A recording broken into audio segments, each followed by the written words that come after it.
You looking for me, you can find me at the barber shop. Pulling up to get a cut, bumping through the parking lot. I keep it clean, Rico's where I'm running to. If you in the city, then you probably gonna be coming to. Gang getting down, Red's getting down, Nick getting down, Ron getting down, just to name a few. Everybody blade on point. You trying to get fresh, I'm telling you this the joint. Hands down, top shop up in this vicinity. Promises age 9, LaRon been getting me. Temper on the side, I'm trying to grow out the way. What's up, guys? Welcome back to the Knowledge of Self K.O.S. Barber Club podcast, where we discuss the collection of wisdom on the science of everything in life. We touch on subjects such as self-concepts, self-awareness, and self-knowledge, because without these things, I believe there's nothing you could do in life. So today's a good day because I brought one of my triple OG legendary barbers of Miami. He's originally from New York, but I met him around 20 plus years ago, and until this day, we still keep in touch. He's known by pretty much everybody. And without further ado, Big Lou the Barber. What's good, baby? How y'all doing? Yo, man, it's a blessing to have you. It's a blessing to be here. Trust and believe that. It was a mission, but we got you here. Nah, definitely that. You can't give it up too easy. So what's up, Lou? How you been, man? I'm here, man. You know, maintaining. Yeah, you're doing your thing? Yeah, trying to stay out the way, you know. I see you doing relevant and out the way. I see you doing the barber game. He's an artist, too, amazing artist. I appreciate that. I don't think there's nothing you can't do in art, man. You're one of those I try to put my hand in savants. a little bit of everything, yeah. You know what I mean?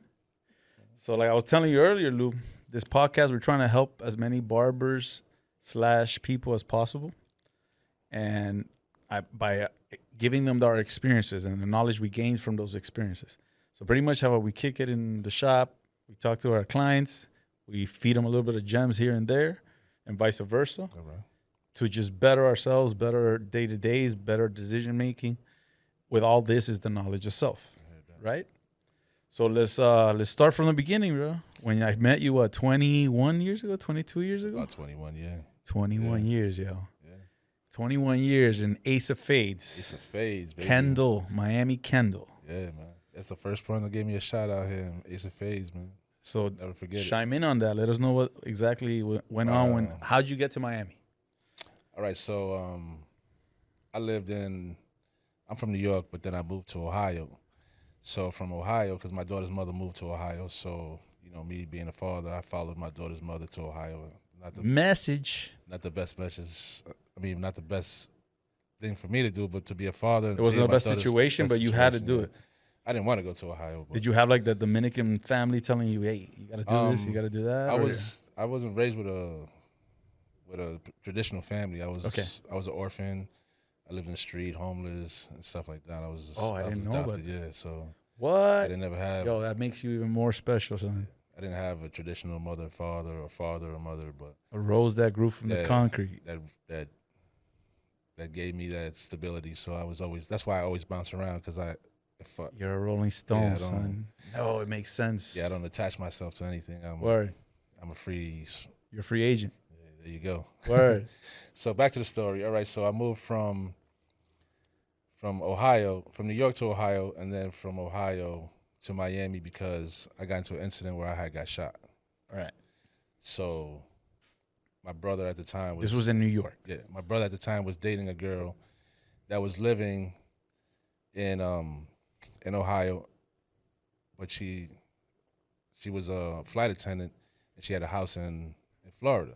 Okay. That she was paying for. She's like, yeah, I live in, I travel, I have this place, but I'm never there. Okay. How was your mindset at that time? After I got shot? Or before and after? Before, well, I went to Ohio. I was there for my daughter, so I was trying to figure it out. What I was because of your background, you're like, yo, I'm not doing this to my daughter. Yeah. I'm not going to leave my daughter how my parents left me, so I have to be there 100%. Self-awareness. Yeah, so whatever it takes, I have to be there for my daughter, because I don't want that same incident to occur constantly. So you're going to stop it. So you were aware enough, self-awareness, to create your future. Pretty much. I didn't want to leave my daughter without knowing who her father was or being there in her life and being there. So I made the decision after I got shot to come to Miami. because I didn't want to be in the mixy crowd and all the stuff. You must have been like I was just doing too much. Too much, man. So my daughter, I had to make a decision after that because I didn't know who shot me, and so it was an incident that was random. We were out in the club and things got down. Just haters was hating, and the biggest hater there came and stepped to me, and I cracked him in his jaw. And then it just went off. The guy was self-defense. The guy was bigger than me, and I'm a big guy, so I cracked him, and he fell, and then I went outside and started cheering myself on. New York, like, yeah, I knocked him out. You were drinking, huh? Yeah, I was drunk. How old were you at this time? Oh man, that was 20 years ago, 20 something. I was young. Yeah. So probably like 30 something maybe. And what borough was this in New York? I'm from the Bronx. That was in the Bronx. Yeah. So this was in the Bronx, early 90s. So you already know. This was big pun. This was big pun time. We ain't doing no more talking. This is what it is. Yeah, we getting busy. Damn, son. I didn't know that part. I just thought you had an incident. You came. All right, so you decided to come to Miami. You said, yo, I ain't having this beef. I wasn't dealing with the street life no more. My daughter actually came, when I actually came out of my coma, my daughter said to me, was like, oh, so you want to desert me and not be a part of my life, just like how your father and mother did to you. Guilt trip. So that automatically put a light on me and made me realize, yo, it's time for me to make a change, Self-awareness and the change is what you developed into your self-concept. All right, keep going. With that being said, I just decided, you know what, I am going to make a change, and I'm going to leave the street stuff alone. Now you can curse all you want. I'm going to leave the street shit alone. I'm going to go change my life, and I'm going to be a better man. So I'm going to take the leap of faith, and I'm going to go to Miami and see what, Miami's, from what I heard, was a beautiful place. Everybody cares about how they look. I already knew I was. So you never had come down here before? I'd never been to Miami. I already knew I was a good barber, though. But I always told myself that if I was going to go to anywhere, it was going to be to a big city that I can make a difference and making myself a celebrity. Self-awareness. Yeah, so. This is before YouTube. This is before social media. Social media. This is before any type of connection. You pretty much had a cell phone, maybe a email, and that's about it. No, but before I left, I told everybody, I said, when I leave, I'm going to get my motorcycle, I'm going to get my own business, and I'm going to be a celebrity barber. And you did all those things. Before I left, they're like, you're not going to do nothing. Nah. I said, all right, bet. So you spoke it into existence. And when I left, you believed it thoroughly. You had to. The first night I came, the next day I was already at Ace of Fades waiting for them to open. So people that don't know, Ace of Fades, the barbershop was in Miami, Kendall. And it was 127th Street and Kendall Drive. And that's where I met Lou for the first time. He came in, he did his thing. And me being a young 20-year-old barber, like a year into the game, just to have that connection with like a New York barber, because at that time New York was popping. You had your Jay-Z's, your Biggies. You already had the whole beef with Tupac and everything. So everything was building up, and New York had to shine. They had, you know what I'm saying? They had the juice, pretty much, if you want to call it that. And when you came down, I was like, word. Now I could learn from a barber that has more experience than I do, because Kendall, you had a lot of kids, but it was two in skins. Yeah, it was. You brought the drop fades, the little burst fades. I brought the little New York swag. The New York swag, the extra crisp lines, the tape is on point. I was like, yo, man, all right, bet. So, yeah, at that time, I was observing and picking up all the info, man. I don't know if you remember that at that time, I didn't leave the shop. Nah, man, you were there. I would take you home sometimes. You'd be like, yo, man, I'm going to go take the bus. I was like, nah, man, let's go. I'll take you home. Everybody was like, yo, you don't hang out? You don't go nowhere? I'm like, nah. I don't know nobody out here. I'm not here for that. That's when you told me you got shot. I was like, yo, how come you don't go out? You're like, you showed me. You're like, yo, I got shot. I was like, I'm going nowhere. What do I need to go out for? I'm not here to hang out and make friends. I'm here to make money. They used to always call me like, yo, this guy called out. You want to come in? I'm on my way. Word. When I even started that day, when I even started that job, I was telling you earlier how I got the job. Yeah, let everybody know how you got the job. You were supposed to come do a demo. I was supposed to do a demo. And my ride took me there.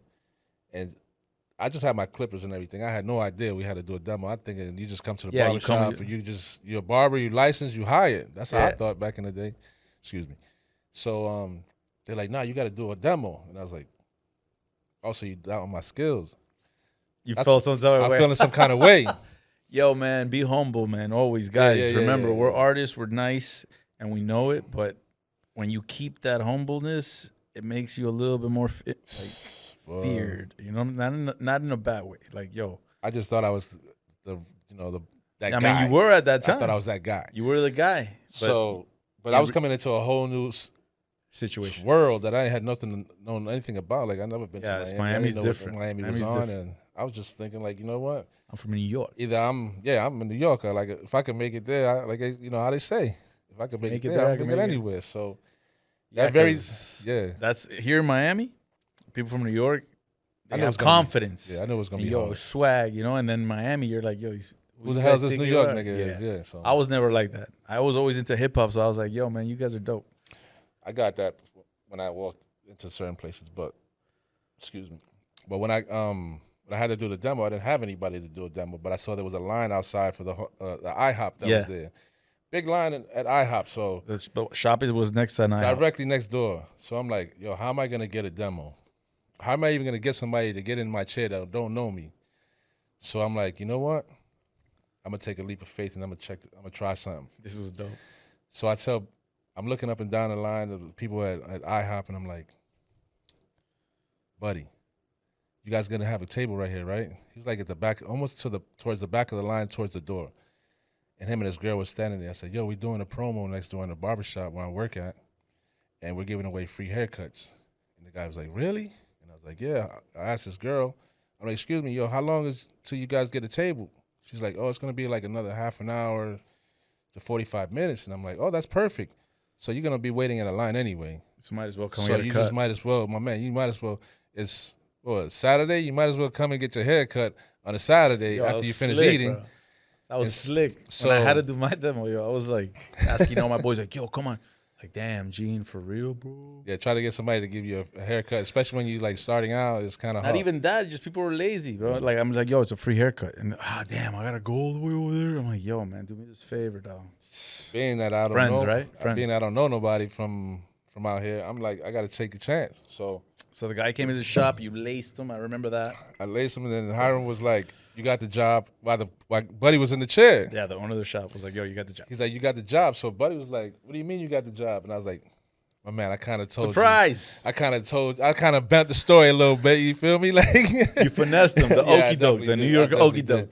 So I'm like, yo, I don't work here, but I do now. You know what I'm saying? Like, I got the job. So yo, did he ever come back? That guy? Yeah, I had that guy as a client for a long time. Yeah. Oh, just because of that. Blessed. Because he was like, yo, that's crazy how you got me in the chair. But yeah, that's the confidence I had. I had that. Word. You have to walk with confidence. You have to confidence. And then we went in there, and I got busy, and then I never left. I was just like every day I was in working. How long did you work at these? It was like a year, no?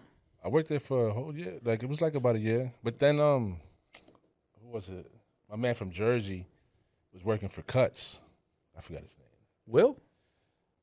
No, not Will. He worked for K.O.S. and for K.O.S. Factory? No, K.O.S. Alonzo Morning Cuts. Oh, word. Okay. All right. So one of my boys from Jersey that I know from Jersey, he worked there, and he was like, "Yo."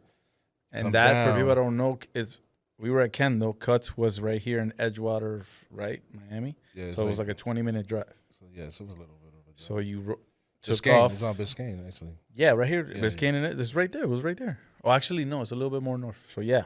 So he told me, "Oh, I'm cutting celebrities, man. You're not gonna make any money over here. This, that, and the third." He pretty much hyped me up to go down there, and my whole reason for coming was to get that celebrity money. Because I'm like, yeah, you went with the energy. I want to go where the money's at. I didn't come down here to, like, it's not gonna make any sense for me at the time. What I thought was to be working at Kendall, and then try to go back and forth and do it. So I was just like, you know what? The self-awareness, guys. When you have a goal and you have a self-concept, and you develop the knowledge to get where you want, those are the three things we're talking about. You just got to go for it. You got to go for it, man. You can't be scared. You got to, one, listen to yourself, your intuition. Two, dream big, because if you dream small, what are you doing? Yeah. And then have the say to yourself specifically, like, yo, I'm going. I'm doing it. Just jump and just take that leap of faith. Well, I ended up at Ace of Faith like that too, man. I was on probation on some bullshit charge, right? And I'm walking because I couldn't drive. And I'm walking in the heat, Miami Heat, Miami Heat, bro, like 90 degrees with a tank top. And I'm walking to work, and I'm like, yo, what am I doing, yo? Like, I got to do something because I'm getting paid, what, $12 an hour, $13 an hour back in the days. And I'm walking, and I look, and I see Ace of Face. And at this time, I would cut friends' hair at the house. Yeah. And I was like, yo, I'm going in there. I went in there. I saw Hiram. I was like, yo, man, you guys need barbers? He looked up and down at me. He goes, you cut hair? I'm like, yeah. How long you been cutting? Super lie. Bro, like 10 years. I'm only like 19 years old. So I would have been 9 years old. Super duper lie. And he was like, all right, bet. Come tomorrow with a demo. Oh, yeah? I asked a friend of mine. I went in there. I gave him a tuna skin because that's what I always give him. Yeah. Came out crisp. He said, all right, you're hired. Yeah, I wonder what happened to him. Shout outs to Hiram. Hiram, I've seen him here and there. He pops up, positively. Yeah. He's like, when I see you out, I'm like, yo, what's up, bro? And I would see Hiram. Yo, I would what love up? to see him, man. Give him a good. Last time I heard, he's down south, like way down there. Real good brother, real good brother, man. He had a good spirit. Yes, he did. Real good brother. Yeah. Cheers to Hiram. Cheers to Hiram, for real. So, and then after that, that's how I was in there. So again, man, if you guys have, like I always say, man, like you have an intuition, you have like I've been saying it lately. Like when I think, I don't think that's me responding. You know what I mean? And it's not that you're crazy or anything. Is I hear myself in a recording. I was like, yo, that's not me. Yeah. When I hear my voice, I'm like, that's a different voice than the sound that I hear. Not when I speak, when I think. And I've been thinking about it a long time already. I'm like, yo, it has to be something. So the intuition has like a connection or frequency to the energies, right? And once you receive that frequency back, I believe that's what the thought process comes from. Because I believe people think, oh, I had an idea. Bro, that's no idea. Yeah. The existence of man, you've been around so long. You are the only one being that's had an idea that you're having. Same idea. Somebody had the same idea somewhere else, something. You just picked it up like an antenna from the frequency, like a Wi-Fi. But if you don't use that idea, somebody else that thought of the same idea would use it. Yeah. Take it and run. Trust me. Like the saying, the difference between a coward and a hero, just the action. Yeah. The hero took the action, the coward did it. So all those things come into play, and you did all those things. Yeah, I've done it all, man. We did those things, and we ended up in the same location. How funny is that shit? And I had a good time over there at Ace of Face, man. The brothers was good over there. Yo, man, we had a DJ. We cut. We were chilling. It was a good vibe. First shop ever for me. I had a lot of people that I learned from that I don't know if they're still cutting to this day. I know Big Head is still cutting. Who else is still cutting that I know from there? Damn, I don't know because we're old. Yeah, that was a long time ago. Will's still cutting. Shout out to Will. Will is cutting. I think he went to New York and then he bounced somewhere else. He's doing like a gym thing now or something. Yo, he's always did the gym thing. You know him. Every time I see him, he's got his shirt off, man. Word, because he's been working out for over 20 years, hardcore. He's a personal trainer. Man. He knows how to box. Yo, I give him props, bro. He's definitely good for his age, man. That's the Puerto Rican Aquaman right there, man. Puerto Rican Aquaman. Yo, man, he's living life, man. He looks good, man. He always writes to me in DMs when we chat. Shout out to Will, man. So what? You went to Cuts. After Cuts, what was that? I went to Cuts, and then right around the same time, I worked for Cuts for a while, and then I had issues with the owner there because it was actually Alonzo Mourning. Can we say it? Can I tell the story? I don't want to tell the story about the Alonzo Mourning, but me and Alonzo had some Alonzo words. Mourning shop. They recruited Lou, and Lou was there. Tell us all. We have to. Tell us. Oh, man. If you want to. Remember, this is mi casa, su casa. It's just that. And remember, we're trying to help kids out there that might go through the same thing that we went through. And maybe what we say might spark the mind of the next great barber or might spark the mind of the person that changes the world, man. Like Tupac said. My thing is that it doesn't matter if you're a celebrity or not. At the end of the day, you're a man, you know? Correct. You always got to have your boundaries. You got to know what you is. And your moral compass has got to be on point. So my thing is like, I don't know if a lot of people that lived in New York or been to New York, like, we don't really care about celebrity like that. Because you've been living amongst them forever. You can see a celebrity walk right past you, and it's just like. But that's here as well. Nah. Here, everybody wants to get on their knees over here. We're not on that type of time. I mean, I don't know. I chill in a lot of clubs, and I've been next to Alonzo Mourning, and I don't care. Yeah, I've been next to. But now. Yeah. What I'm telling you is. Oh, this is back in the 2000s. When I came here, I'm like, I'm not getting on my knees for nobody. So Word. Pause. They gave me the job. I started working there, but I had the vibe was off because if I'm working in your place of business, if you're Alonzo Mourning or whoever you are, you acknowledge a person and you say, hey, yo, thank you for thanks for coming aboard, and joining the team. That's what I'm thinking. He didn't even acknowledge for 6 months. He didn't do that. He came to the shop though. Mind you, my chair was the first chair you had to come into the shop to see. Mine was all the way in the back by where the parking garage. You have to go to the corridor, park your car in the garage. You come through. Yeah, but I've always heard he's a very private. He was just arrogant, like he was a dick. Yeah, you could say that. Yeah, I'm saying it. Yeah, he was a dick. So he never approached to acknowledge me, to even say hello, whatever the case may be. And I chalked it up, like, you know what? That's just probably who he is. I didn't say anything for 6 months until the last time when I was just like, yo, who's this guy? You know what I'm saying? Like, yeah, he rubbed you the wrong way. Fine. Yeah, you're like, yo, I'm from New York. I'm Big Lou. I'm showing you my top tier work here. And you were hyped. Because Alonzo Mourning. I'm putting in work. Where you want your goal, your self-concept. Yeah, I'm like, I came to do celebrity shit, cut hair, and I'm showing you that I'm him. Show me recognition. So at least you could do is be like, yo, I appreciate you coming to my place of business and representing my brand. Nothing. 6 months. The one time he came in, I was reading a Source magazine. I remember this shit like it was yesterday. I was reading a Source magazine at my station. He came in. And then, because he came in, I just gave him a look like this, and I just kept reading my magazine like it was a regular day. Like, he never acknowledged me, so I never acknowledge him. So before that, you would say, hey, I would have been trying to say hi, but he never.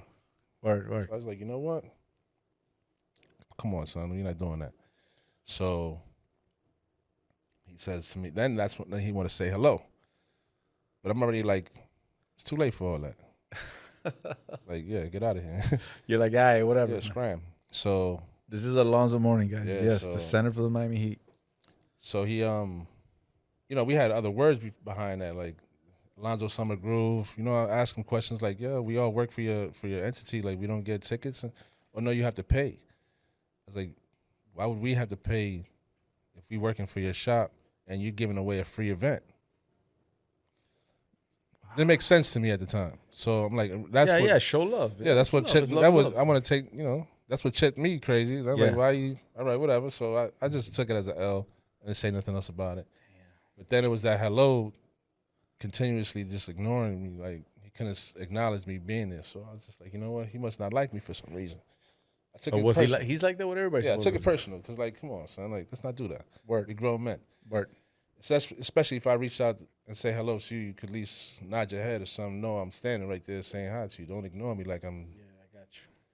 So, long story short, he never say hi, and then he comes to me and says, yo, extends his hand out and says, yo, I'm Alonzo Mourning, such and such. And I'm just like, I turned my chair and I kicked the chair around, and I was like, yeah, I know who you are. And I spun my chair on him. Oh, you did a. Nah, you did it. You did a. Oh, you did that. So the owner at the time, the owner at the time was like, "Yo, you can't be doing that. This is his place." And I'm like, "Yo, Peter, the owner." Peter, yeah. Peter was like, "Yo, you can't do that." Shout out to Peter. That's crazy. You can't do that. That's Alonzo. This is his place. And I'm like, "Yo." So Alonzo went and told him, or he? Yeah, he went and told him. Of course. And he's like, "Yo, you can't do that." And I was like, "I did it.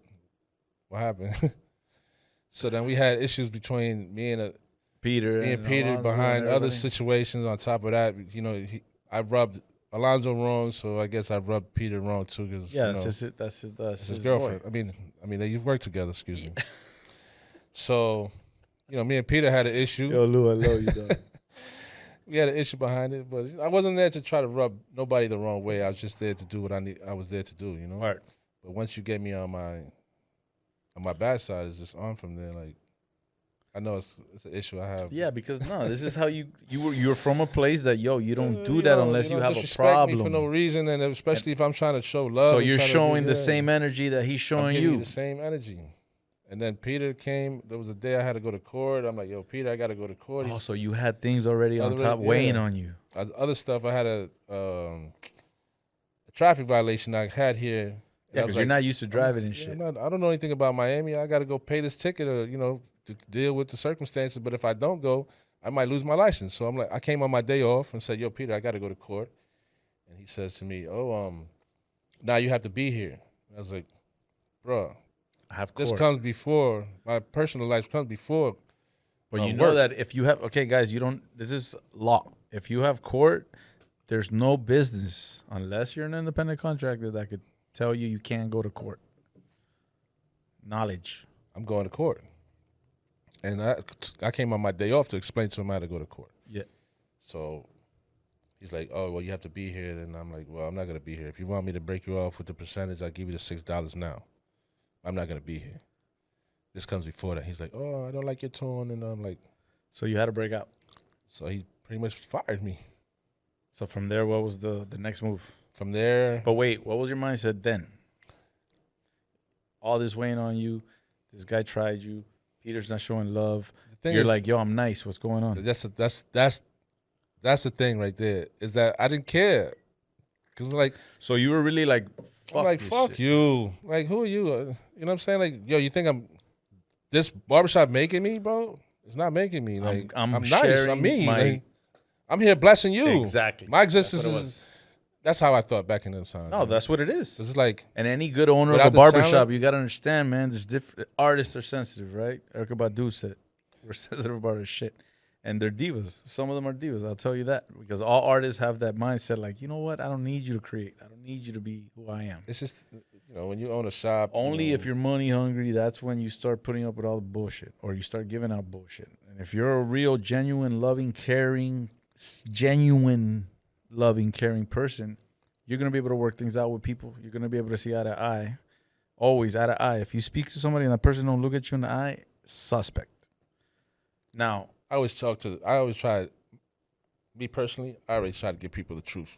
Like, there's no. That's the only way to be, man. I get in trouble for it. My girl tells me, like, Gene, you can't say that. There's no cutting corners with me. Why? If it's the truth? Because some people can't handle it. But that's a gift and a curse because a lot of times I've been told that I spoke with too much truth. That doesn't exist. That's how I felt.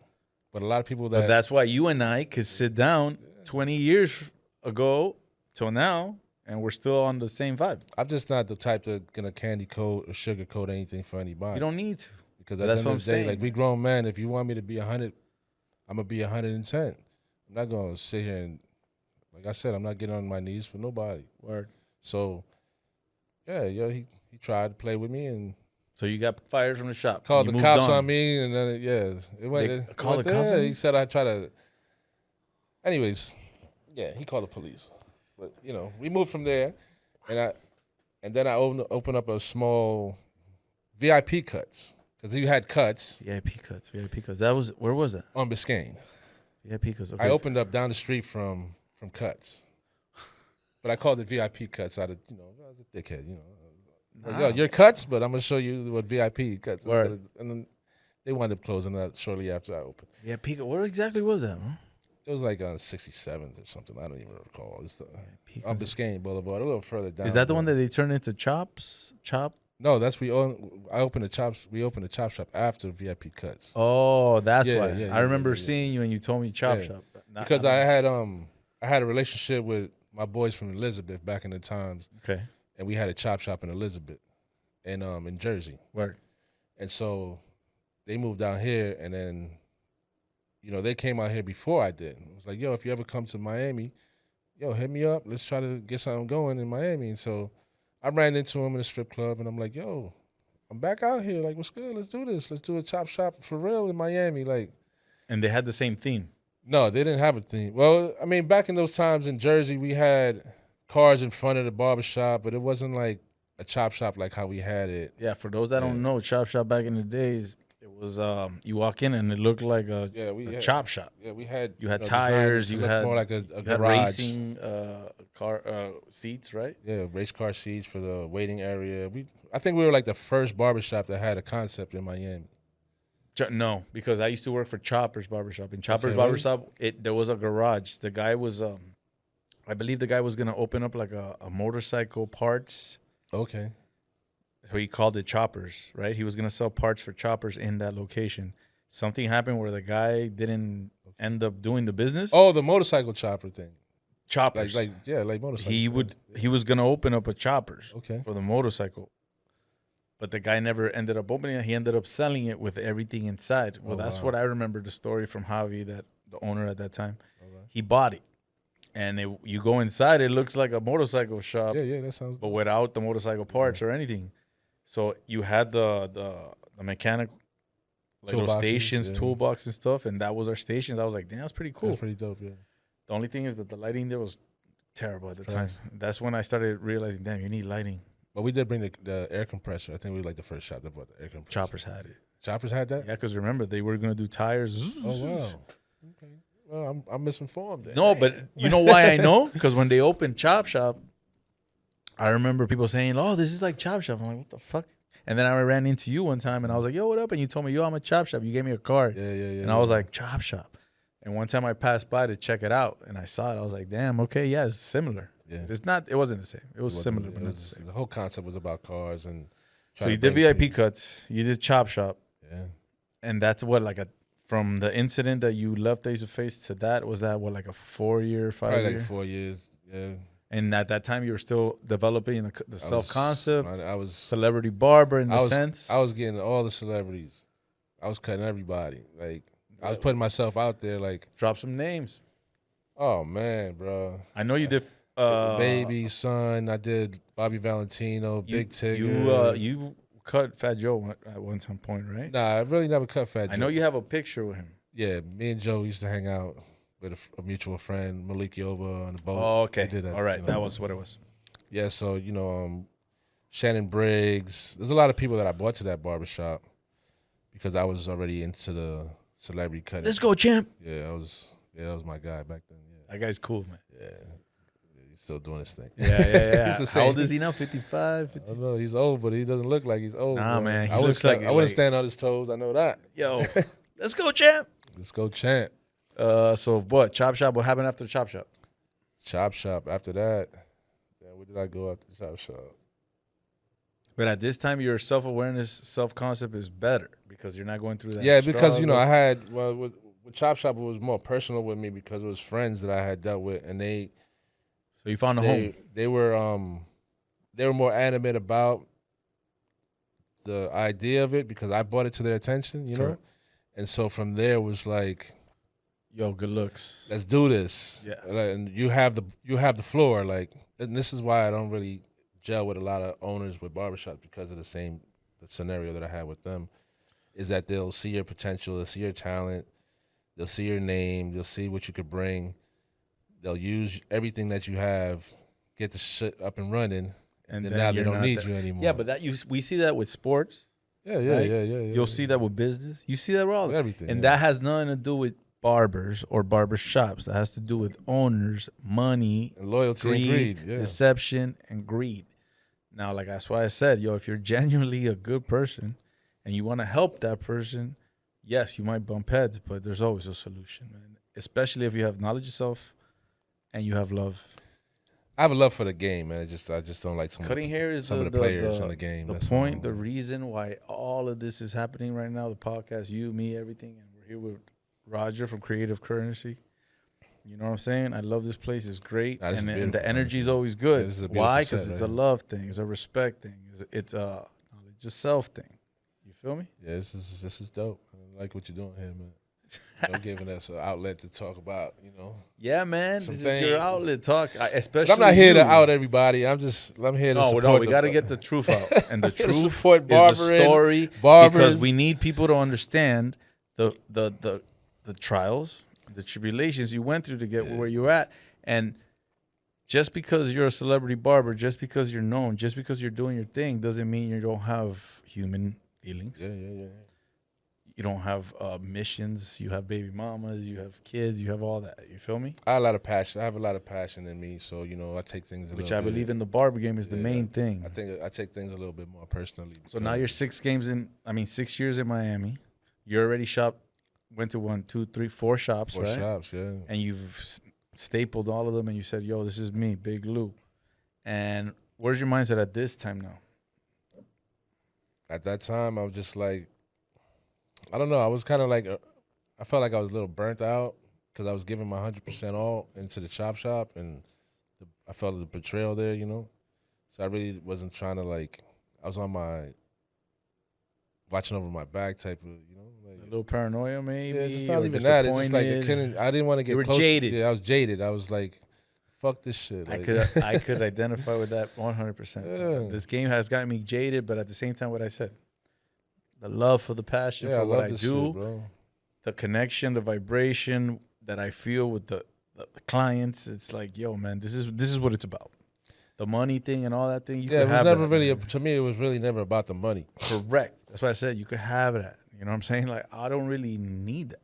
But it did, at the end of the day, it is about money. But it's not. Well, the You know, you're society not doing that we you're live not doing in it is because about of the money. Yeah, you're not doing it for the money. And I've always said, if you're good at something, don't do it for free. Yeah. Right? So we are at a point where, yo, I could charge you $100 for a haircut service. I'm going to lace you.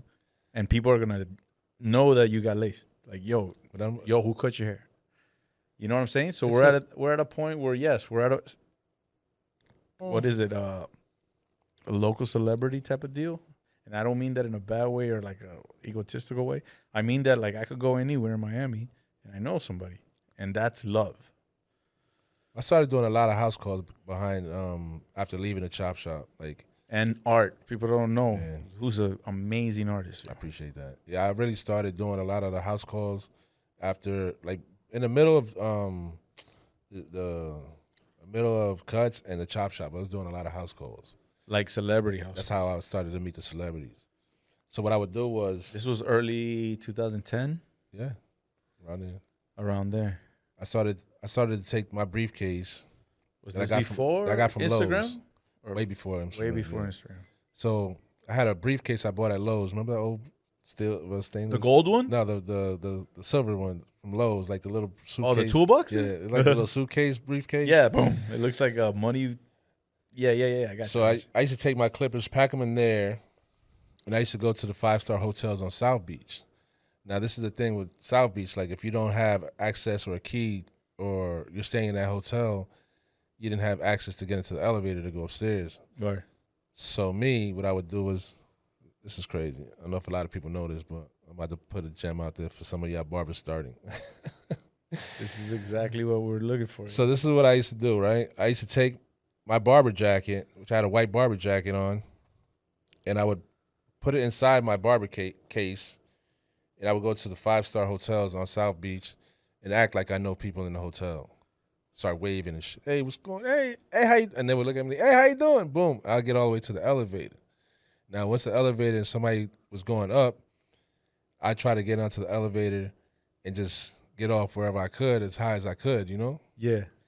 So while doing that, what I would do is I would roam the hallways listening for a group of guys. Pause. You would, wow. So how did you come up with this idea? I was just hungry. I just needed to get my money. Yo, so, thank you, Lou. See what I'm saying? Yeah, so I always, yo, man. I talk to barbers sometimes and I'm like, yo, if you're outside, I'm not going to go get you. Yeah. You want to cut hair? You want to get money? Be the first one here, yo. Because I remember when I wanted to cut hair, it was like we're talking to your boys and you're like the closest one to the door, you know? And then the guy gets out of the car and you're like, yo, what's up, man? How you doing? Yo, you getting a cut? All right, I got you. Come on. And then everybody's like, damn, Gene, yo, what you doing? I was like, yo, you guys aren't saying hi. Yeah, you're not even saying hi to acknowledging people, him. acknowledge him. Like you're a diva and you expect the guy to be like, oh, I want to get a cut from you. I'm like, nah, man, I want to get this money. Nah, you got to introduce Why? yourself to Because the people, with that comes what? The notoriety. Yeah.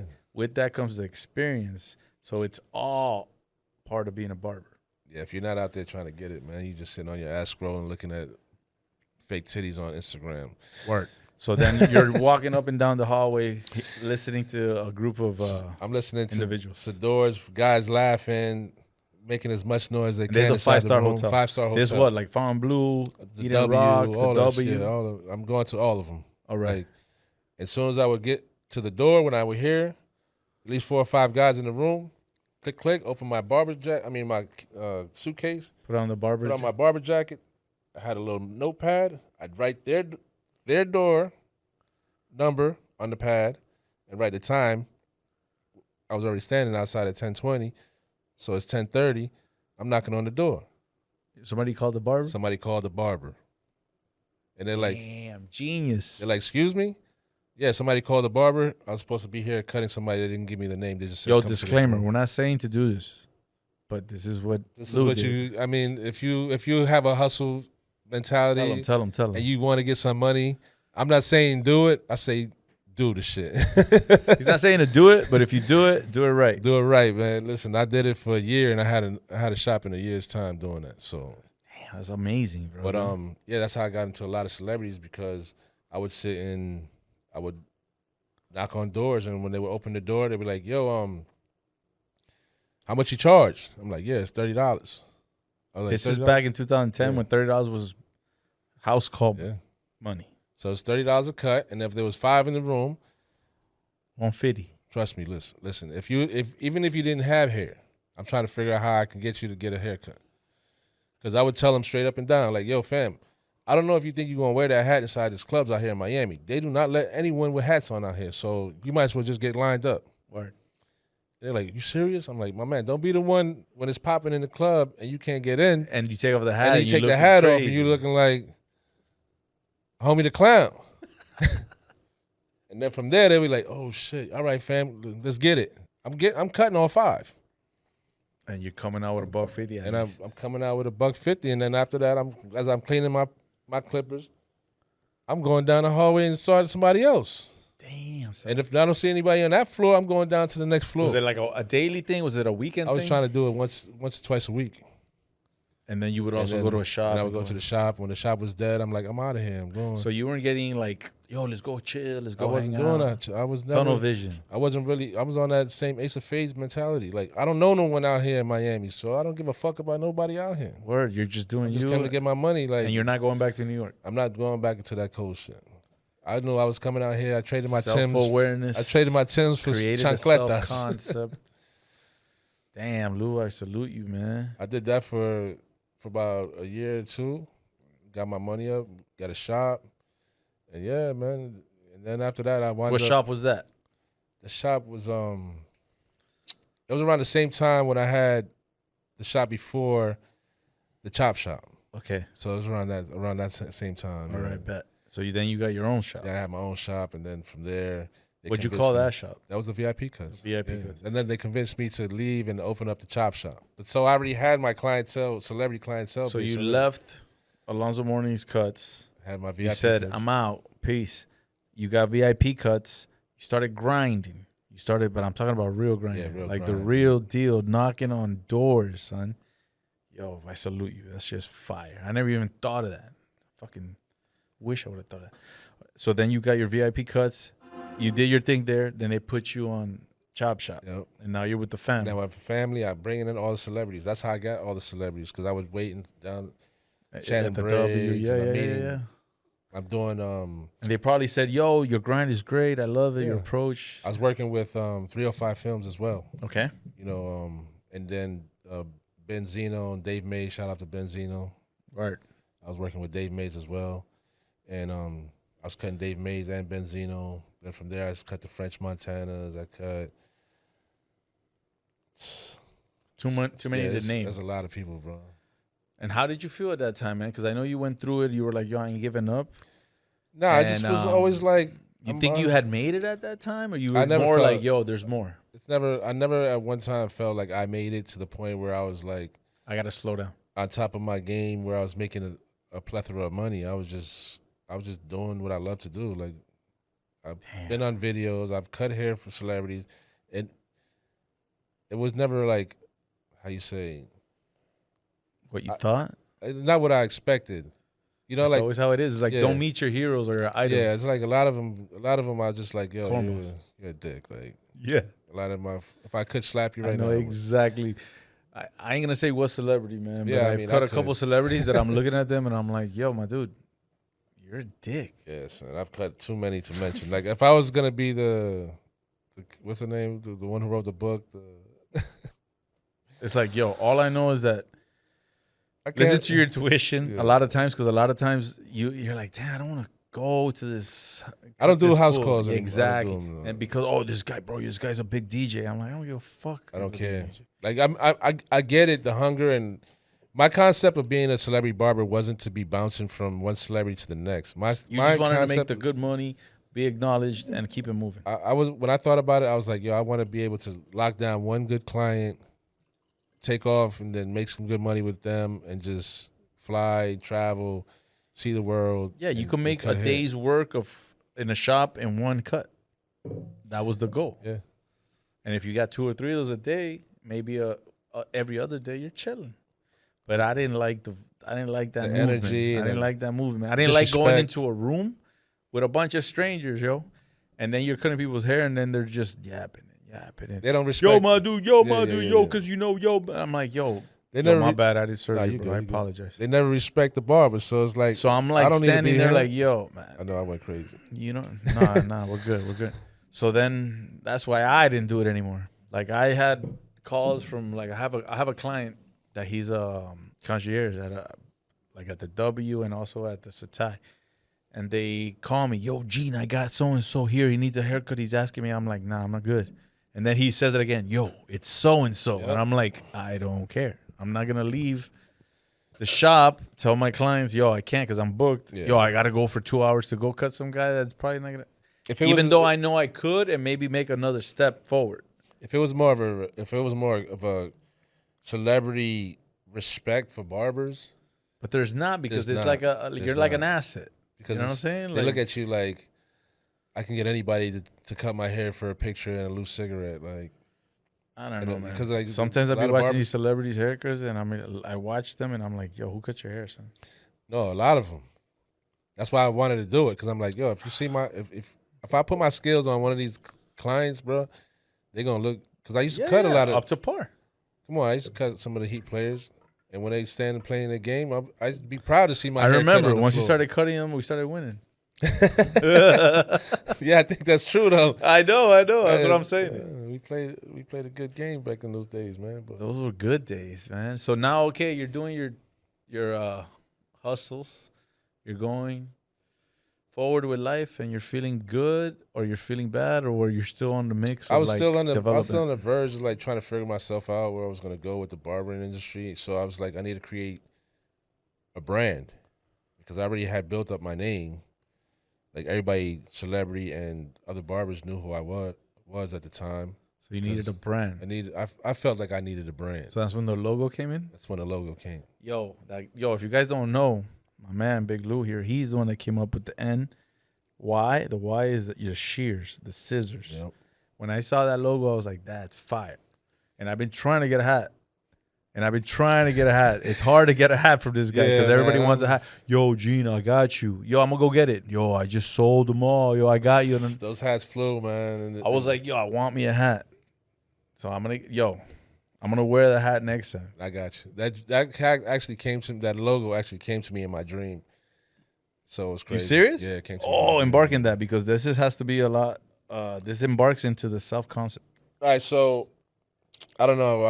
I had a dream and I actually woke up out of my dream like in shock, like next to my ex at the time, and I was like, "Yo, I need a pen. And she's like, "Yo, you good?" And I'm like, "Nah, I'm not good. I need a pen. I need to write something down." She's like, "There's a table downstairs. There's a pen and paper downstairs on the table." And so I sketched it like in the middle of the night.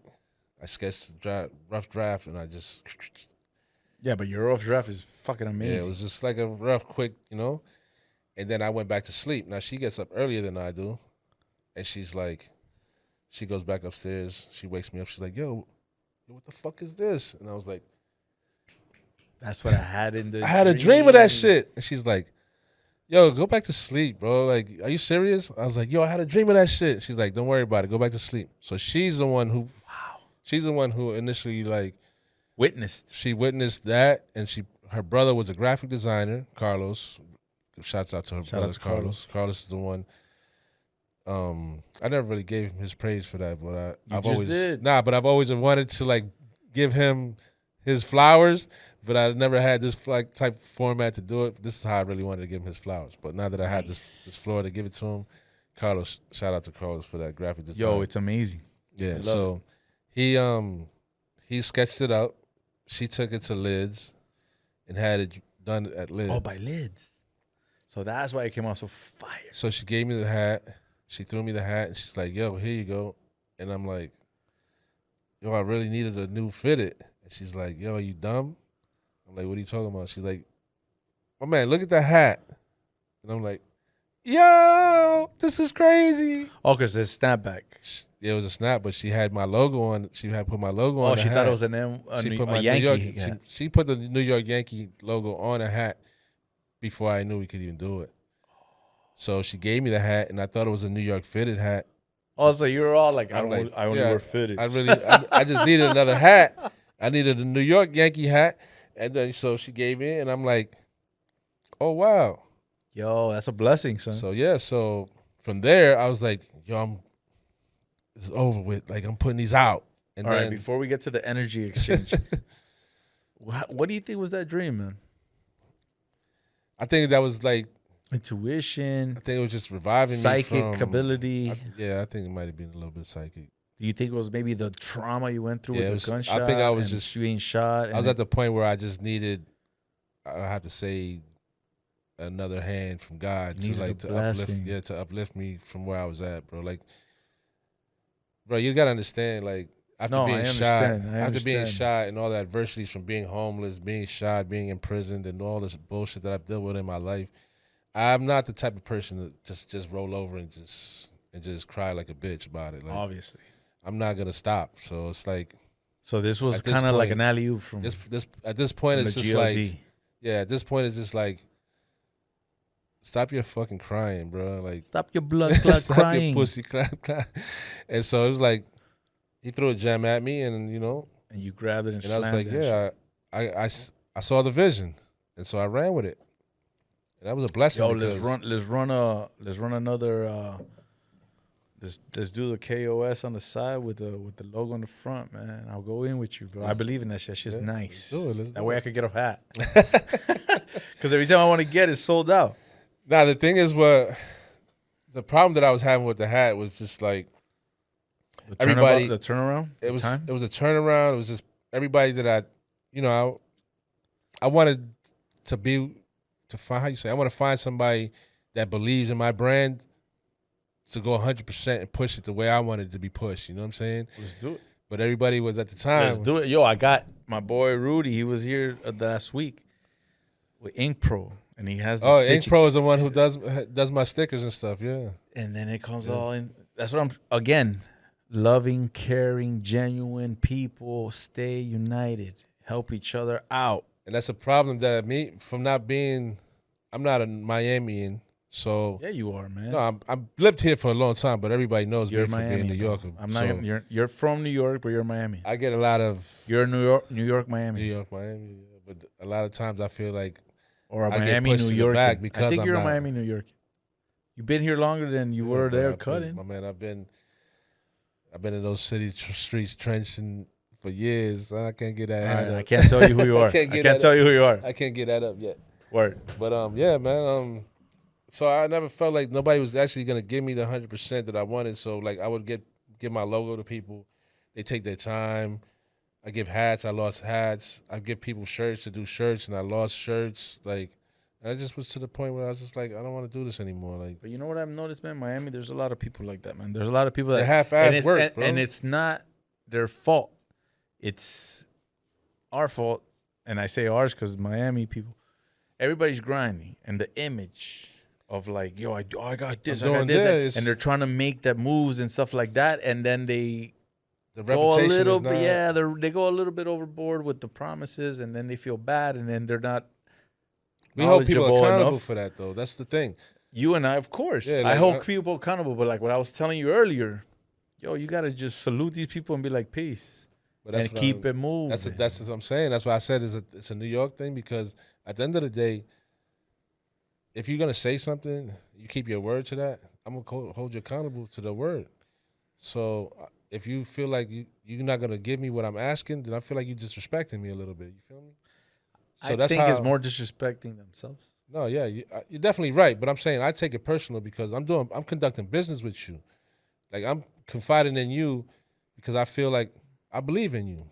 So now if you just give me half-ass work, now you're almost telling me like my work, what I'm giving you is not priority. Yeah, Even but though I then know you again- have other business ventures that you have on the then table, again, but you're not putting my shit. Sometimes they deal with people that are the opposite of us. Like we are working, we're creating, we're giving. Yo, now you do your part. They're maybe working with other people that they're doing their thing and they're slacking. So they're kind of trying to pick up at all places. I mean, I'm not gonna But blame. if you can't say you can't do, if like, I'm Yeah. like, if you Yo, can't Lou, do I it, can't do it. I can't do it. Bro. I can't do it, bro. Like if you know somebody, call. Let me know what's Shit, up. bro, that's I just got too you. much work for me right Yo, now. but I want to make those hats. Yo, be on the lookout. But I don't want to do the hats. I want to do. If I'm gonna do the hats, we gotta do like. At least I get a hat. We gotta do like. Finally, I get a hat. We gotta do like some exclusive skins, like some leopard and some. Like some, Oh, you want to go there? I want to do exclusive hats. Put them in nice boxes. All right, do some the promo. gold, Do the promo. Tell them what's coming up. What's coming? I want to do some gold thread. How about we do leather? Leopard, leather, horse skin. I want to do all that. Yeah, for the elite. Barbers, if you got some money, like you say you're making money, those hats are for you. Message. We're not going to do the $25, $30 hats anymore. We're going to do for elite barbers that say they got it like that. Buck. Let's do We're doing it. Let's do it. I'm down, dog. I definitely want to do that because, of course, I'm going to promote the podcast. I want to promote you for the person you are, the artist that you are, and just the love, man. I appreciate that. And that call comes from the knowledge of self, man. I've been trying to preach it, and I appreciate you sharing your life and everything with that. Nah, man, so after the art and the hat and the whole nine, where are you now after the heart? Well, I brought the logo to light, and then I worked at, I don't want to mention their name, but I worked on K.O.S for some barbers. You worked on A Street for a little bit? I worked for them for a little bit. And then you, again, Rolling Stone. I was doing, they asked me to, I was doing some promos, some barber battles, and some, I try to get myself involved with the barber scene, per se, with battles and competitions and stuff like that. And, I really didn't want to do it, but I was being coerced and, like, not really coerced. People were telling me, like, yo, you should. You got the brand. Just different energy. Different energy. Put your brand out there. Get this, And so I did it, and then I just didn't really see barber battles as genuine barber battles. Correct. I feel the same way, man. So it's like, I mean, nothing against the barber battle. No. I love the barber battles. I think barbers who want to learn. Give you guys respect, man. You guys are a different breed, man. If you want to learn how to become great barbers, there's some great barbers that go to these events. There's a lot of great hosts. There's a lot of knowledge of barbering. There's a lot of I want to say something, though. I want to say something, and I want the barbers to understand. Let me know if I'm wrong. But the best barbers don't go to barber battles. Yeah, in my experience. I mean, I've it's a seen catch the 22. best barbers, and I've never seen them in a battle, but I know who they are. And now the barbers in battles. I think people get consumed with the barber battles because they want to get that notoriety and that fame before they get to the echelon of actually being great barbers. But the reason I say this is because a young kid from now is going to go to an expo and see some guy battle, and he wins. Oh, that guy's the best. Like, nah, that's not the best guy. My opinion. But he's good. He's elite. But the best barbers are pretty much the underground silent ones that you don't know about doing what you say you were doing, 2 to 3 haircuts a day, making $500. I've seen a lot of great barbers that were never even mentioned in or even been in the barber battle. So I kind of agree with you on that. Now, if you want to be selling tickets, were you there when I won the Andes barber battle? No, you had left already from Choppers. Or this was before you came to Choppers. Dude, I don't remember. It was such a long time ago. Yeah, it was a while But back. yeah, I won the Andes freestyle battle. It was kind of cool. I got to the point where I went to a battle and I saw something I didn't like, and then I just was like, you know what, I'm not for this. You know what I didn't like? The pulling of, like, yo, come here. Interview this guy. Take a picture of this guy. Get this guy. I'm like, yo, I don't even know you. No. That part I didn't mind because there's a lot of barbers that I didn't even know that were following me on social media that were like, you're Lou the Barber. Can I take a picture? And I'm like, bruh, I'm not here for that. I'm not here. Like, I'm not him. Like, I'm not that celebrity guy per se on social media. I'm just a barber like you. It's kind of like you wanted to be a celebrity barber. I wanted to be a celebrity barber in the sense of cutting celebrities. Yeah. Okay, let's but get to be that a clear. Celebrity, Let's get that clear. I never wanted to be but you're a local a celebrity. celebrity where people like someone just told me the other day, like, yo, you're the GOAT. Like bro, I'm not the GOAT, bro. Like, you feel what I'm saying? I mean, I definitely feel what you're saying, But I don't want that title. But yo, we are local celebrities. Yeah, like shit. When I saw you when I was like, yo, Lou. You're like, yo, like it's like it is what it is. Though. I just what I hate is when I say what's up to somebody, I don't know who they are. That's the part that I'm like, bro, it irks me because I'm like, I feel bad. Like, damn. I'm like, what's this guy's name? I forgot. And then he starts saying, yo, man, you're still going out with that girl. And I'm like, what are you talking about? And then he like describes everything to me. I'm like, oh shit, this guy does. I'm like, nah, man. You don't know who they are. But I'm just like doing my thing. You just trying to. And he's like, yo, man, say what's up to your boy. I'm like, oh, okay, yeah, done. I'm like, yo, who the fuck was that? On some drunk tip, man. But yeah, like we are, bro, pretty much. I just never wanted that title as to be a celebrity because I've seen a lot of celebrities and I see how they carry themselves with the people that they're supposed to be. Yeah, like we said it before. I don't want to shit. You don't want to meet your idols. Yeah, I'm not. I feel like I'm just a regular guy who cuts hair, bro. I'm not building airplanes, bro. I mean, you're not a regular guy. You're a guy that went through a lot of trials and tribulations. I could you help. You had an amazing barber, self-awareness that brought you to build a concept, which it was God-given. And I know it was God-given because you were given the image of the logo, and then you just said that and it gave me fucking goose pimples that I was like, holy shit. Like, that's crazy. I've never had that experience. No? Like a vision? That's why I want to know. Like, where did you get this from? Like, the image. Like, what do you think? You think it was just the level of stress or the level of, like, artistic mind? Or was it more like... I was always trying to find a way to get myself into... So you think you manifested it? You manifested Yeah, I think I manifested it. That shit I really wanted to be the... How you say, the J Majors of the barber industry at one point, and just, you know, make an impact on barbers. And I never was really seen like that because the relationships I had with other people, and I took a lot of relationships personally, so it didn't end well. So probably that's the reason why I didn't get to where I supposedly should have been. Yo, but I believe there's a purpose for everything, and the universe never makes mistakes. So yeah. I'm not mad at where I'm at this create point. yourself concept with your self-awareness, and then use your self-knowledge, past experiences, new experiences, friends' experiences, mix that all up in a pot, and then you come up with the next move, man. And that's what we've been doing, and that's why we're sitting right here. You're not lying, brother. We here. Bless. So after the whole battle scene, what happened after that?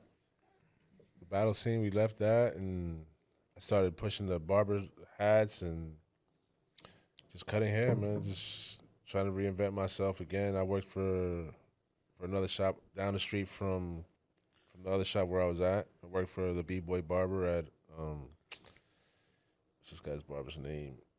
I was in A Street. Alliance Barbershop. Okay. The ones that cuts Anuel. A good guy, man. He cuts Anuel. Yeah. That's the reggaeton artist, right? Yeah.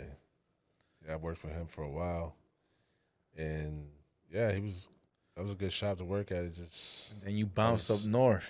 Yeah. This is before COVID. You bounced up north. When you went up north, what made you make that move, man? Again, Rolling Stone. Guys. They actually... I give you props. It was actually... somebody hired me to go to a barbershop in Boston. You dipped to Boston? A New York cat in Boston? I went to Lawrence or Boston one of the days. I went over there. How long you did that for? I was there for a little bit, bro. How was that? It was a dope experience. It was because I'd never been there before, so everybody talk like this, like a car. It was like a car. They wanted the lady who owned the barbershop. Well, it was a barber salon at the time. She followed me on Facebook, and she's like, "Yo, I have a salon that I want to convert into a barbershop. I don't know how to do it, but I've been following your page, and you're amazing barber." Or she's like, "I'll pay you to come out here, pay for your flight, give you a room and board, and I want you to convert my salon into a barbershop." You felt comfortable? You felt like, yo, this is the move? I was just like, I need to get out of here. Same way you felt in New York? Yeah, I just need to go. It's like, I could do this. Nice. Like, so I left. So you did the New York, you did the Miami. Now you're in Boston. I mean, yeah. Are you still in the same mindset? Mindset, I was just on with taking a new ventures. Like, this is another All way opportunities for me are taken. opportunity for me to reinvent myself, put my brand out at the same time. And Where was your daughter at this whole time? With her mom? my daughter was still in Ohio. In Ohio. Yeah. Okay, word. So, But now you're in Boston. I'm You're in Boston, and I just recently had a baby at the time. in Boston? No, I have one here in Miami, but I went to Boston to go work. Okay. So I'm like, yeah, it's grind time. Like, now it's like I gotta go harder now. Like, And you they're gonna pay reset. me. You're resetting Yeah, pretty I'm much. like, they're gonna pay me to come out here and just do what I'm gonna do here anyway, Without having to worry about clientele? without having worried about clientele, a place to stay, pay rent, and I'm getting paid. Oh, I'm gone. Where? Yeah. Was this all contractual or was it just word of mouth? It was a word of mouth, and she kept her word. She was actually one of the. You got lucky. I was actually one out of Barbers. millions. Contracts. Yeah, bro. Contracts. She kept her word. If not, you get conned and you hit the tracks. You got to have your contract. She kept her word. She gave me a car. She let me stay in her efficiency she had downstairs in her place. Were you happy, dog? I was in a place where I was just like, Breathing. I just need to get away from Miami and just figure out what I want to do from there. You know what I'm saying? Did you like leave Miami and like cut ties, or you were still like in the mix? I was just like, fuck Miami for real. Dog, we've all been there. Yeah, I was like, fuck Miami. Miami's not I'm a bad going. place, Nah, but it's not. it's a bad place. There's a lot of people just On the grind, man, trying to wanna get that come up- Ferrari money. they want to come up off your name. So it's Get like, that Lamborghini fame. you want to come up off other people's name. You wouldn't put the work in. It's either what they say is if you're gonna follow your dreams or you're gonna work for somebody else's. Yo, man, yo, the reason I wanted to bring you here is because I was like, yo, Lou, I salute you, cuz I didn't know all the in and outs, but the one thing that I know is that when I met you, good energy.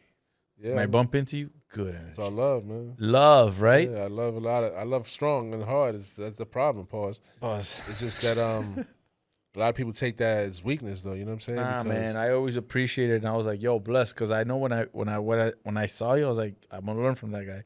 I did, and when I learned what I did, I was like, "Yo, man, I appreciate it." When you left, I was like, "Damn, that sucks." And then I bumped into you, was like, "Whoa, word!" And then I was always happy to hear that you were doing something else. I'm always trying to reinvent myself somehow. So when I created this podcast, trying to help everybody with knowledge, I was like, "Yo, I gotta bring Lou in this motherfucker." Yeah, you hounded me though. I'm not. I was. Yeah, I'm not the grandstand type of guy, bro. I don't. I've done My brother. the hosting and the shows. I'm trying to help, and the only way I can help is by bringing one of the people that I know helped this industry in Miami, and you did help it.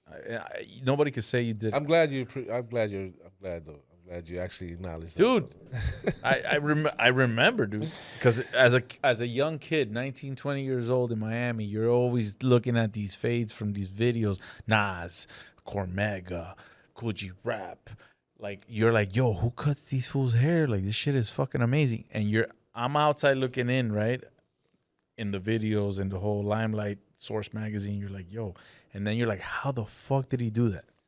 How did he do that? So I'm trying to like think about it. Like, this is before YouTube. This is before any type of like information source. So you're trying to figure it out. And then you come into the shop and you're like, I manipulated myself into a lot of situations. I was like, wow. To get to people that I thought that I needed to get to, but not in a bad way. You manifested, and you did it with love because it was always smiles, like I said. But you're not the person to be fucking with because you're a person that's real. I've cut a lot of celebrities, and I've put myself in situations and met the right people. I've done videos, Lil Wayne, Gucci Man, Little TJ. Yeah, this is all in the early 2000s. And you were known that. But it's not like before, when the pictures was the thing, I stopped from doing that. When I with the camera, the DSLR cameras and the whole nine. Taking pictures of celebrities and posting it, I stopped doing that. So it kind of like dropped me down a little bit in the echelon. Why did you do that? Why did you say no? Well, to be honest with you, I started to notice how a lot of these celebrity barbers started to act. And that's something that I never wanted to be, bro. I never wanted to be that. Which is? Was that cocky, I'm the artist, I'm better than everybody, I'm such and such, so forth. I never wanted to be that dickhead, bro. I just wanted to be a great barber that could sit down to anybody on any level of barbering and say, listen, you know, if you need to learn something, I could teach you something. We could learn off each other. I never wanted to be one of those guys that I swear I was called? better. Artist fellowship. I never thought I was better than anyone in this industry, bro. Even if you are, someone's better than you. Exactly. I never wanted to get that energy ever. So I never wanted to become. Damn, I want to say his name so bad. I never wanted to. I never wanted to become that guy. You feel me? So, yeah, like people. Oh, listen, I'm such and such the barber. Like, come on, son. Like, it's not that serious. Yeah, but some people, that's what they work for. They want that status, and then when they get it, they're like, I'm the shit. Even Mike Tyson, son, he got to a point that he was like, yo, I'm God. And now he's a humbled person that's like, yo, I was lost. I was lost. A lot of these people are lost. Reason why we have this podcast. So we could give knowledge. We could share our experiences. We could let people know this is real. This is not what you think. You know what I'm saying? We're OG barbers. You're triple OG because you taught me. So I'm always going to show you respect. And I'm like, yo, Lou, we need to share this because nowadays the illusion of success is not correct. This is it's an IG world of barbering. It is fake. It's Wizard of Oz shit. Blah, blah, blah, blah, blah.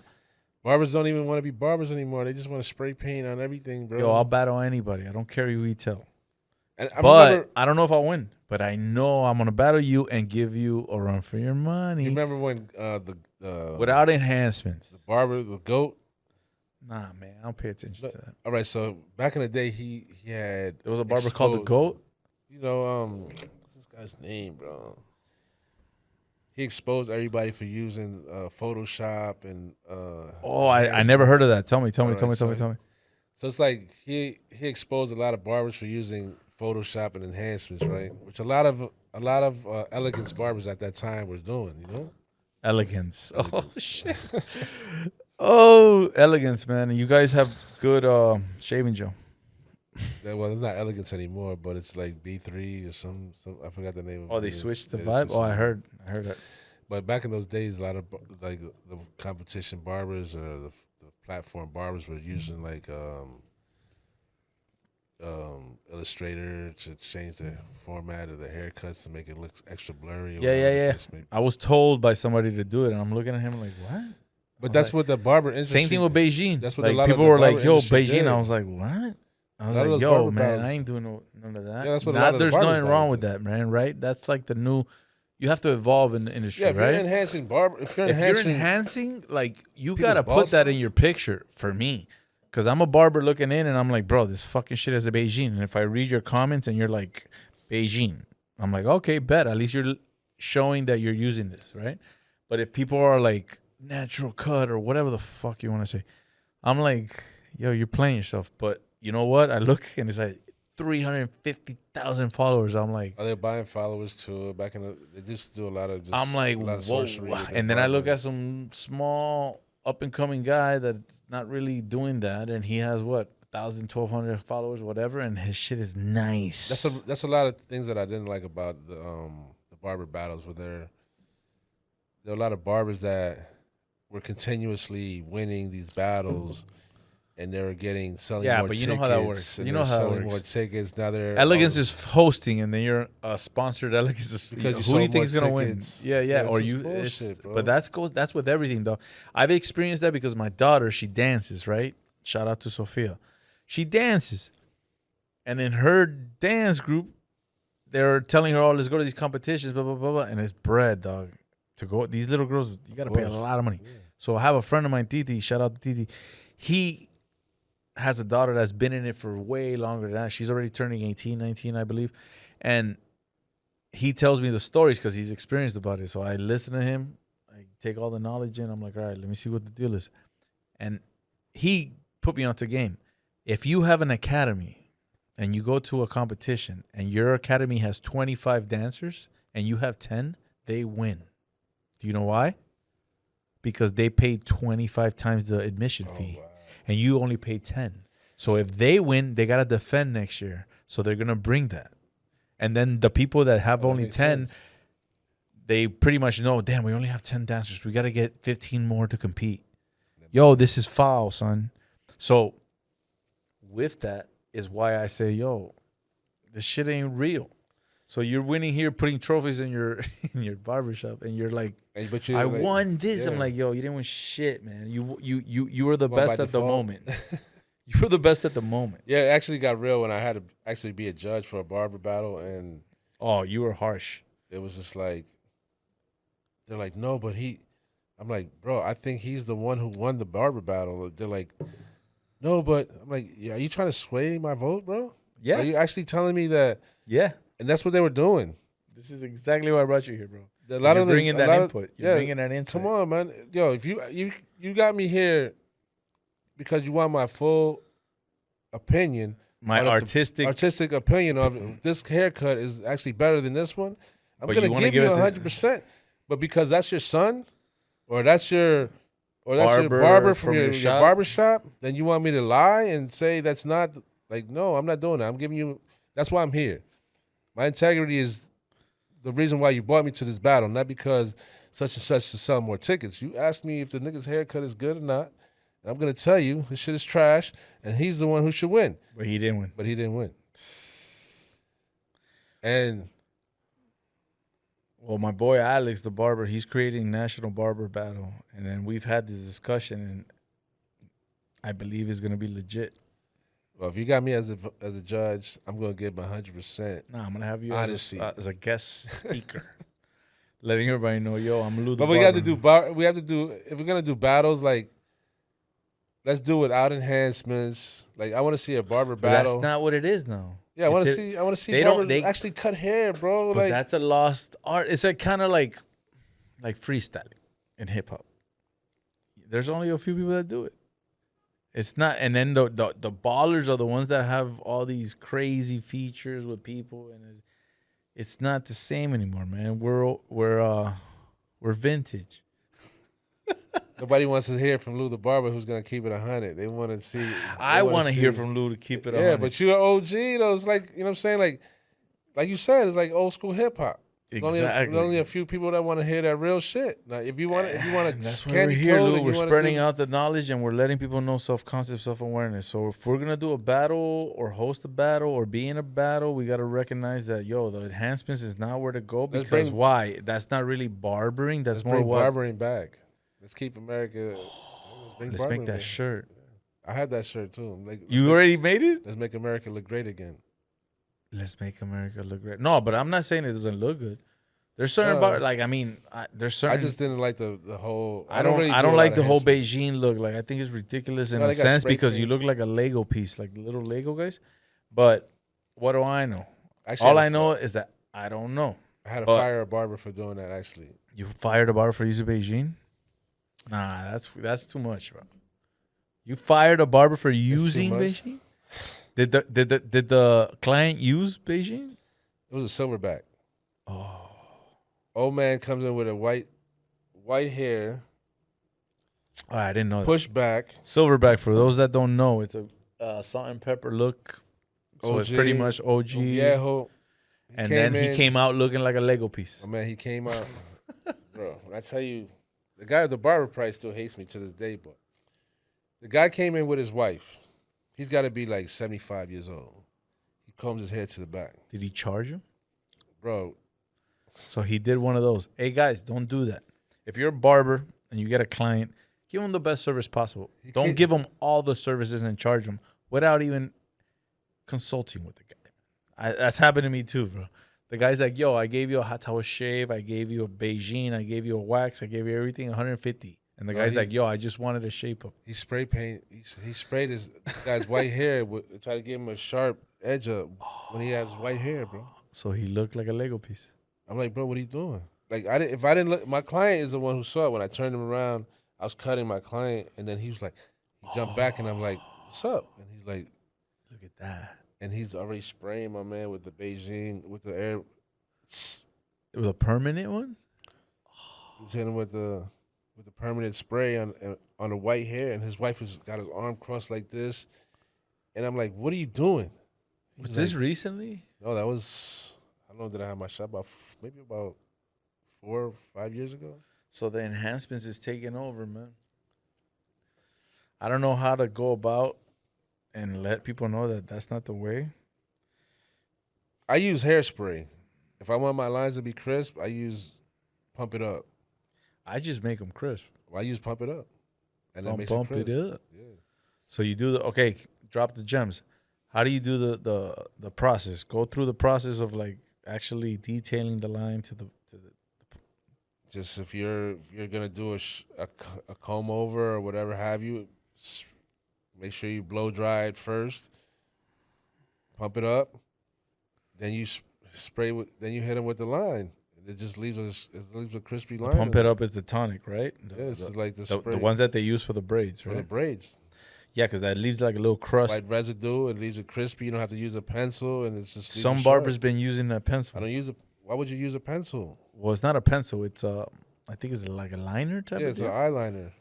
Yeah, I hate it. You know why? Because the barbers they like chip it away with like a knife or something because they can't use a I mean, I understand sharpener. why everyone's trying to get their pictures and their Instagram popping with views and likes. It's because they want to be the elite barber to get, you know. So the question is, are we outdated or are they out of pocket? I don't want to say they're out of pocket. I just think everything evolves, everything changes. So it's like, just even like you said with music, you know, every barber is trying to get noticed now. Before it was just like, we're just cutting hair, trying to feed our families. And the best shines. And try to get the best, put out the best work, and try to make as much money. Now it's like you guys got ring lights, you want to come with a whole film crew, boom, vape, sister, like vape, smoking people's. Yo, I kind of like that though. It's entertaining. I'm not saying it's dope. I'm just saying it's entertaining. I get it. Like when the guy's like, and then the hair. But I'm not blowing into nobody's hair, bro. With a vape, like just cut hair, bro. Yeah, we're old school like that, man. And I think it's the best way to do, man. Vintage. I've always appreciated the OGs. I've always learned from them. And I mean, I don't know. In Miami back 20 years ago, there were no OGs. It was pretty much figure it out for yourself. And people like yourself that came into the game is when you see other styles, other cultures, how they do it. And then you're like, oh, that's how you do it. I mean, everybody. I think you're the one that taught me how to put the blade super sharp. Every barber is supposed to be able to teach another barber. But the thing is, a lot of barbers. Each one teach one. A lot of barbers now artists are competing fellowship. with like you go into a barbershop, you're competing with other barbers inside the barbershop when you're really supposed to be competing with the barber across the street in the other barbershop. I don't even think you. I think you compete with yourself. Yeah. I've always said that as well. I've always said, yo, I try to do better. I don't want to be better than anyone. I want to be better than myself. Correct. I've said that many knowledge times. of self. I've always wanted to say that. That's what it is. But I'm saying, like, if you're in a group, it's like a baseball team. Like, we're all in a baseball team inside that shop, so we all want to make sure everyone's better, or if not equal to the best player. See what I'm saying? Like, yeah, you have a person that you're like, okay, I gotta get those stats. We all want to be great, so we're great as a team. I think everybody's great together as a team. If you do it individually, you'll be great, but you'll never get to the next level, dude. But the thing with barbers, I've noticed here in Miami is that once you're the team, once you play for that team, but then once you leave, you build that camaraderie, you build that brotherhood. Then now you're brothers after you leave. Not true. We're sitting right No, here. I'm saying, and I mean, with you, it's different. I mean, me and you have known each other for years. But what I'm saying is, like, I've been in plenty of barbershops where, as soon as I leave, they're like, "Oh yeah," like. Recently, I just left a barbershop where I'm giving everybody that I thought was friends, family, and we're boys that I've known for years. Like, yo, I'm going to the shop now, bro. This shit didn't work. I'm leaving. I got tried. And actually, the barber that I taught became a manager there. And then they were going to give me a shot to go to California, give me a job, and this, that, and the third. I guess he felt the way about it. I don't know what his issue was. But... you know, once I left, I'm telling everyone, like, yo, here's where I'm going to be at now. I'm not, you know, I got fired, basically. They fired me because I guess he felt that I wasn't supposed to get the position that I was about to get in California. Over him. Well, he already had a position there, but he was kind of like, I felt like he was hating though, for real. Because he said they had a meeting about me, and that it was like, so he didn't really agree with the decision that they were gonna make for me to progress. And when was this? At Figaro Barbershop. Another franchise name. Well, that will tell you. So I would never go work at a Figaro. I'm not doing a franchise. I'm not because it's not my style. But again, all I know is that I don't know. But I know that Lou's a good barber. Lou's an amazing artist. Let's talk about your art, dog. What's up with your art? I started doing that because because I spoke to you about it, and you're like, man, I'm about to give this shit up. And I was like, no. Yeah, the barbering game just has been just using me, bro. Like, everyone, I feel like that's how it's been for a while. Yo, there's something I've been wanting to ask you, though. Who came up with the fucking hair design shit? Was it you or the guy from Texas? Who, Rob the Original? Is he original or you're the original? Let's get it clear, please. I want to do this right now at the K.O.S. Dope, bro. Fuck with I Rob never the said he Original. wasn't dope. I just know that I saw you do it first, and then I saw him do it, and then I'm like, wait, I've seen that. And then I tell Barbers, like, yo, my boy Lou did that before that guy. What are you talking about, bro? I'm like, dude, I saw Lou do that in front of my face in like 10 minutes. I feel like I sound like the bitter barber, though. No, I'm the bitter barber. Me. Why? Because I'm Knowledge of Self, Because Barber podcast, and I need to understand who did it first, because I'm a little confused. All right, so I did Mike Tyson first. Yes, you did Mike Tyson first on the floor. Tyrese from Fast and the Furious reposted my work, and it went viral. Yes. From there, I guess I inspired other people. So there you go, guys. Big Lou was the first person I ever saw, and he was reposted, and it went viral. After that, people with the same skill set decided to share their skills.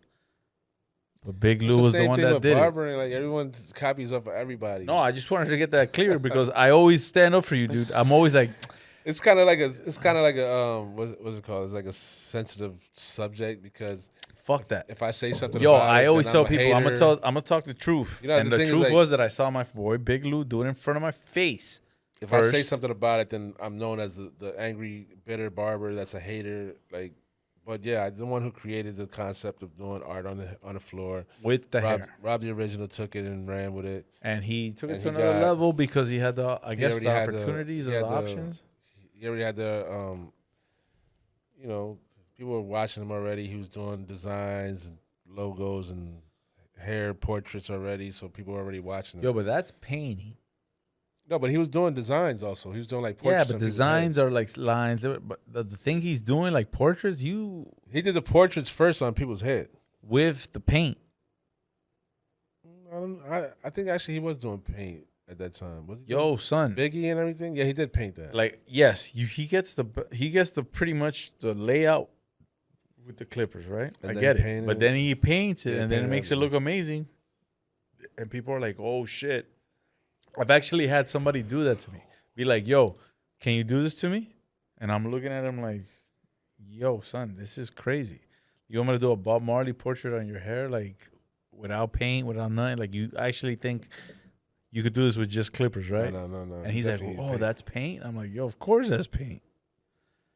So let's get that across, Yeah, guys. He definitely did. He already built a name for himself as far as doing portraits and everything. I wanted to take it on a different level. I moved to Homestead with my girl at the time. We moved to a barbershop in Homestead. So this is when you came back from Boston. Yeah, I started working in the barbershop in Homestead because she lived in Homestead. Rolling Stone, man. So I started staying with her there, and in the barbershop, we were bored on a rainy day. Not too many clients coming in. And there it was like, I started looking at the floor, like nobody swept, and I'm like, I wonder if I could do a portrait of somebody with the hair. And then the barber that was there was like, Will. He was like, I say, who should I do? He's like, yeah, do Mike Tyson. I'm like, okay, yeah, I do Mike Tyson, and I did the Mike Tyson portrait. You looked up at Mike Tyson. I did the portrait of Mike Tyson, and then that took off, and everybody was like amazed by it, and Tyrese reposted it and got that blown up, and everybody and their mother was watching it. And how did it get to Tyrese? It was just through the just random. I don't even know. You don't even know? He just randomly saw it and reposted it and gave me praise on it. And then after that, I did a Bob Marley. And then, after that, this guy was doing one a week of people. And he took off with it. Like, he ran with it. And all right, so props to Rob the Original, man, for going with it and doing it. But I think we could say that Miami did their thing first, man. Oh, we definitely did the thing first.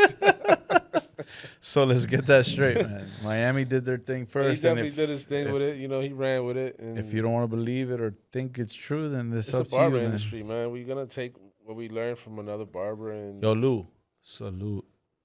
You did your thing first, man. I could stand and sit here and be barber like, yo, salute, man. Yeah. Each one teach one. One love, man, of the industry. So you were doing all these things. You were popping off. You were going viral. That's where I really started to get back into my art because, I always had a love for art, but I never really pursued my art because I was in a relationship and I was cutting hair and I was working. And after my relationship took a turn for the left, that's when I really started to pursue my artwork and started doing more and more with my art. Yeah, recently I saw you did like a broken record. Yeah, I started with electric tape, then duct tape, and then I started doing broken records now, and now I'm changing. So you're pretty much trying to like find yourself in every type of way. I mean, I love doing art, so it's like you could make art out of anything. So my thing is today it could be vinyl, tomorrow it could be cocoa beans, coffee beans, it could be whatever, you know what I'm saying? Like, as long as I'm reinventing myself always, I feel like I'm always challenging myself. So that's basically what I like to do. So Lou, man, if you could talk to yourself, if you could talk to a young barber coming up in the game, what would you advise them? What would you tell them right about now about the industry, direction, life, choices? Pretty much, if you could speak to yourself 20 years from now. If I could speak to myself, I would say honestly, just focus on being the best that I could have been without chasing the light. That's where I think I really fucked up was trying to chase the light. I was trying to chase the light. Like, you got blinded. Chasing I the light. definitely got blinded because I already saw myself as an exclusive barber, so I didn't want to just be a barber inside of a barbershop. I wanted to be, a barber outside, an elite barber flying around, taking care of high-end clientele. Which you did. And I've never really, get on flights and see the world like I really wanted. That's what I really wanted to go with this. I mean, you're still young, cuz. Yeah, but I don't really know. Like, I don't really have the love to sit behind celebrities. Like, gotta do what you did 2, 3 times, 4 times before. It's just like at this point, create yourself. I'm not on that anymore. Nah? I don't want to do that. So what do we expect from Lou, man? I'm just gonna create more art, and I'm just gonna stay cutting hair. Obviously, if I sell one of my paintings, and it takes me to a different. How can people find your paint and your art and your stuff? I follow you on Instagram. I have a Lou page the Barber? called Big Lou the Barber. Daddy's Gifted Hands. Daddy Gifted Hands. I put most of my artwork on there. I'm always trying to reinvent myself, do different paintings, do different styles of paint. Trying to just reinvent myself. That's it. Yo, so I want to put a K.O.S. sign up here, man. Do it out of hair. Word. Well, whatever you want, Nah, man. It's your artistic. Your artistic. I don't want to do hair anymore. We just try something different. Word. So, to end up the podcast and finish it off, I always ask everybody recently, would you rather be feared or loved? Oh, man. I don't tough one, bro. I'm gonna say feared, man. Word. I never knew what real love was, so. What I said in the last podcast was it just came out naturally. Like, I made a lot of choices in life out of the fear to disappoint people because of the love. So the fear of disappointing somebody I loved was what kept me riding, not the love. Yeah, I already knew coming out here into Miami, I was never gonna be loved the way I thought I was gonna be loved. So it's not that. I just wanted more respect. I respect you, son. But the love I knew I wasn't gonna get. I'm not from Miami, so even to this day, like Barber's always in the shop that I'm in now. It's like, oh, New York this, New York that. Nobody just respects and loves me for who I am or what I can bring to the table. It's like they want to see what they can get from me for them to move to the next level. Which is good, man. It's a good everyone's thing. Everyone's supposed to elevate, but you know. I mean, son, if you could help people get to another level and feed their families and get to a conscious place where they're better, you won. But you're never supposed to step on somebody's neck to get to the next level. Word. That's true. It's if that happens, then you do what you do, Lou. And I would not want to be the guy that did that, son. Yo, man, I appreciate you coming out, man. This was fun. This was cool. Definitely fun, man. I know we got off topic a couple times. But, no, we didn't. We kept it real. I didn't mean to come out here and blast nobody, man. It's just I like to talk to. No, man, shit, we come out here. The K.O.S. Barber podcast is about barbers speaking their mind, artists speaking their mind, friends speaking their mind, and helping those people that actually listen and take notice and take note to what we're saying because triple OGs, right? And we're here like in a point where we're like, yo, the barber game is strong. Let's help people, man. Live, love, and laugh. You know what I'm saying? Up and coming barber, man. I would just say, focus on your craft, man. Don't get caught up into these enhancements. Don't get caught up into but know how to do them. Try to enhancement is just. It's all it is. It's an enhancement. Craft to be a better barber without the enhancements, and if you need an enhancement, then use them, but don't use. But we come from the place where it looks like enhancements. If you could get to a point where you make a haircut look like you put enhancements, how many barbers you know that do that though? You. No, I'm saying there are barbers that do it, but there's very rare barbers that actually don't need to use enhancements because it's easier. It's easier to do the enhancement. Then let's bring the game back to barbering. Like let's cut hair. Let's do it. Barbers out there. I challenge people to actually cut hair without using enhancement. Put the enhancement down. That's what we're doing. We're spreading that love, man. Try to do better barbering. Better barbering. You heard it from Big Lou, man. I just want to show you guys that there's still good barbers out there, and we still love the game, and we still do our thing, and we want to share our experiences with you, and we hope we did, and I hope you guys enjoyed the podcast. My boy Lou, we'll have you back here when we display We're going to have the new hats. The new hats and the whole deal. All right. Bless you guys. Live, Appreciate love, laugh. Always, man. You coming back. You the man. Peace.